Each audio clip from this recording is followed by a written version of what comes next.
Howdy there. Another episode of Real Talk coming at you.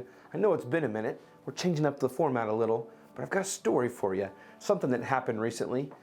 You know, I have quite a few people that actively use my website to look at properties. I email them properties. I reach out to them and try to engage on email. I'll text them, hey, what's going on? Call them, hey, what's going on?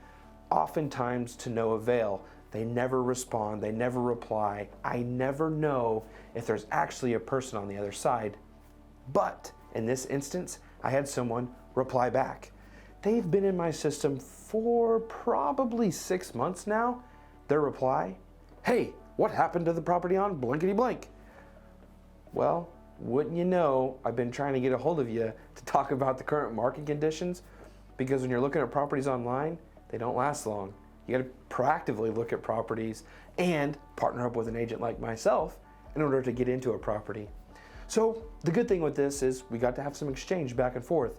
Hey, how are you? What are you looking for? What's this look like? Timelines. The normal conversation I would have with a buyer. But I found out that this property was perfect for him. In fact, he wants to place a backup offer. The sad part of the story is this.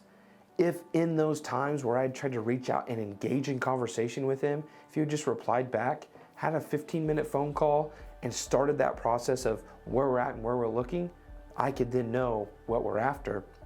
And when a property like this came to market, though he's not in the area, we could have made a plan to get him into it and actually have him purchasing the home versus hoping that the backup takes in play.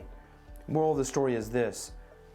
Just because I sell homes, just because I sell real estate, and just because someone's reaching out to you to engage in conversation, doesn't mean we don't have your best interests at heart. I want to help, try to help. It's really hard to convey those things whenever you don't reply and don't return phone calls, text messages, and emails. He's learned, we're engaging in conversation, and we'll move forward towards the next one. Or maybe this one will fall apart and he'll get this one too. But just know that we're out there to help. You know, it's not always fun to talk to a salesperson. It's not always the most comfortable, especially when you're trying to figure out things on your own and you're just really not sure where to start or what you're trying to attempt to do. But when you find a person who truly cares about your experience and your journey, there is no wrong time.